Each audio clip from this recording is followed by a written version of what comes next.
Muitas pessoas têm facilidade para engravidar. Tem filhos que às vezes até nem planejaram. Para outras pessoas, a dificuldade pode ser muito grande. Muitos dariam tudo o que têm para ter um filho. Nós vamos conversar com o Dr. Adilson Carlos Gomes, ele que é especialista em reprodução humana. Doutor, infertilidade é um problema sério e que atinge a muitas mulheres? Rose, inicialmente muito obrigado pelo convite, é sempre uma alegria muito grande conversar com você. Acho que esse papel que você faz de educadora, né, de oportunizar para a gente falar com as pessoas coisas que nós gostamos e que procuramos estudar e aprender um pouco, é muito gratificante. Muito obrigado. Existem hoje, a gente pode dizer que 10 a 15% dos casais constituídos têm dificuldades para engravidar, sim. Isso já era assim antigamente? O senhor acha que isso aumentou, essa frequência? O que o senhor acha? Olha, na realidade, acho que teoricamente duas coisas principais têm feito aumentar a frequência. Uma delas é que as pessoas procuram mais, né? Eu acho que as pessoas têm mais liberdade para ir atrás, conversam mais, têm mais acesso às informações, né? Você acha que antes as pessoas tinham um pouco de vergonha ou preconceito? Também, mas também não existiam programas como o seu, não existia internet, né? As pessoas não conversavam entre elas. Hoje as pessoas descem o elevador, conversam com a vizinha, trocam informações, tem muito mais vida social do que tinham outrora, né? E também porque uma das coisas, Rose, é que as mulheres, elas têm casado mais tarde, elas têm pensado na situação da reprodução um pouco mais tarde. Por quê? Porque elas têm profissão, elas estudam, né? Pensam em desenvolver profissionalmente antes, e o tempo vai passando. E aí duas coisas acontecem. Uma, a própria idade dificulta a gravidez, e a outra, tem mais oportunidade para ter complicações e problemas que podem levar à infertilidade. E esses problemas da infertilidade, elas são qual a porcentagem que acomete as mulheres e o homem? Porque o homem também pode ser infértil, não é? É verdade. Aliás, é muito interessante sua pergunta, porque nós dizemos sempre assim, embora a mulher se julgue mais responsável, a gente sempre deve dizer, olha, eu falo para os alunos, considerem a infertilidade como sendo do casal. E de fato, se nós formos analisar o sítio do problema, o local, vai ser aí em torno de 40% na mulher.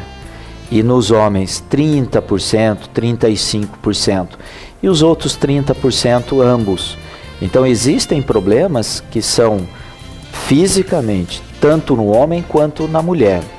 Por outro lado, eu vejo assim, se o problema estiver no organismo da mulher, é um problema também do homem, uma vez que eles constituem um casal que está em busca de ter filhos, né? Com certeza. A infertilidade, ela pode ser reversível? Ou a infertilidade tem algum tipo que não é tratada? Qual é o tratamento e como isso pode ser resolvido? E todos os casos são resolvidos? Olha, Rose, a mulher, vamos pensar então em termos de casal, né? Então, a gente sempre começa o raciocínio assim.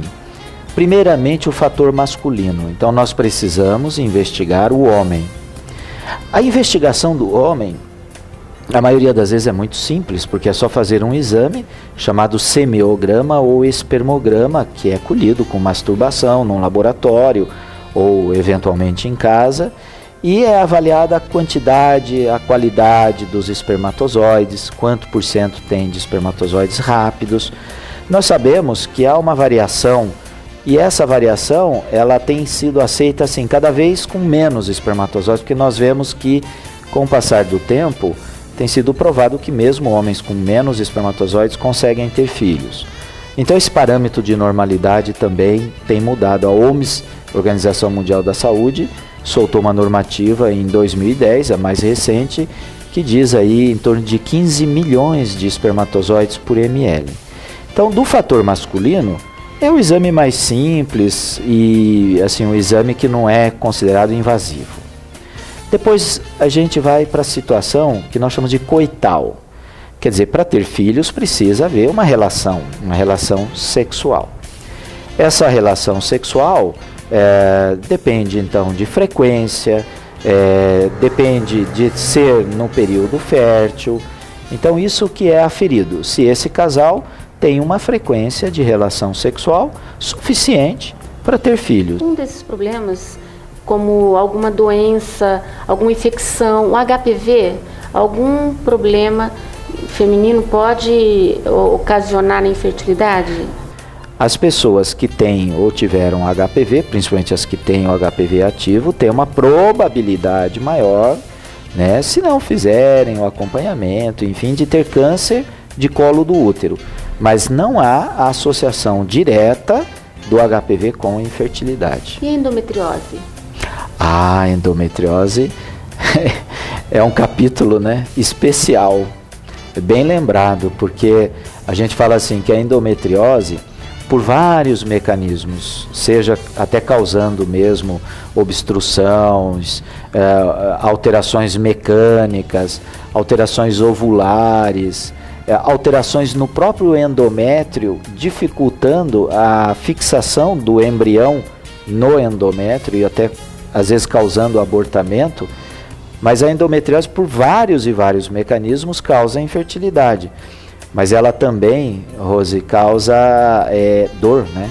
Então ela pode causar, por exemplo, uma cólica menstrual muito intensa, né? Uma das maiores queixas em consultório de ginecologista é a dor pélvica, principalmente associada à menstruação, como pode causar também dor à relação sexual. Então a gente chama de dispareunia. A dispareunia é dor na relação sexual. A dispareunia que nós chamamos profunda, porque é aquela dor que dói profundamente na vagina ou dói no abdômen, na pelve, né? Dói na barriga. Nem todos os casos de dores são necessariamente endometriose, mas a endometriose pode dar a dor, pode dar a infertilidade ou as duas coisas.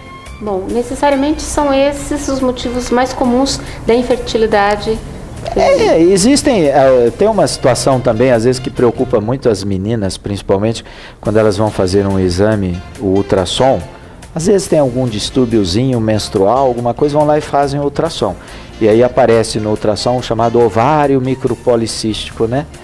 Também é uma situação que elas ficam muito preocupadas. Eu falo, olha, se não há interesse em engravidar agora, fique tranquila, depois vai observar o ciclo, se o ciclo menstrual é regular ou se atrasa, se tem algum problema de ovulação. Então, que é outro fator. O fator ovariano, quer dizer, quando a mulher não ovula bem.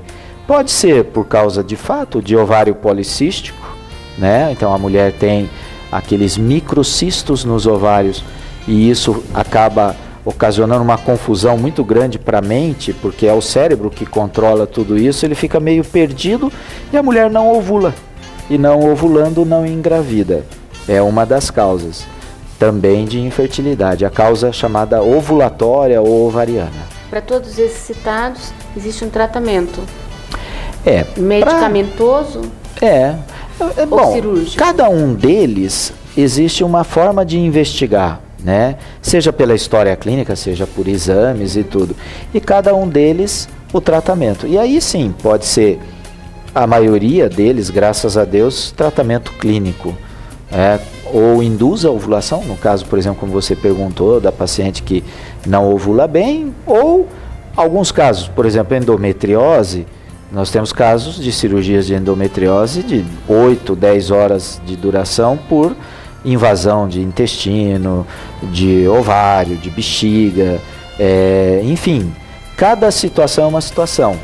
Assim como, por exemplo, microcirurgia também, né? Então, se a pessoa tem uma obstrução tubária, ela pode necessitar de uma microcirurgia, por exemplo, para reverter uma laqueadura, né, que se arrependeu, ou se ela tem alguma situação, como a endometriose mesmo, ou aderências, uma sequela de cirurgia no ovário, por exemplo, que deu aderência, pode haver necessidade de fazer um procedimento que nós chamamos de videolaparoscopia, que coloca um gás, né, no abdômen e vai retirar essas aderências quando um órgão está colado no outro. Ou esses cistos, tumores, enfim. Cada caso, como você disse, exige uma medida médica, ou na investigação, ou no tratamento. Eu até, Rose, eu diria mais, na verdade, eu acho que se Deus fez cada ser humano diferente um do outro, a gente meio padroniza algumas coisas, mas a gente tem que encarar cada pessoa como uma e tratar individualmente, mesmo assim, lógico, pensando no casal, né? Mas adaptar aquela receitinha que nós temos, aquela forma de tratar ao casal, claro. Bom, gente, conversei com ele, que é especialista em reprodução humana, Dr. Adilson Carlos Gomes. Foi um prazer falar com o senhor, doutor. Muito obrigado, meu também, viu? Muito obrigado.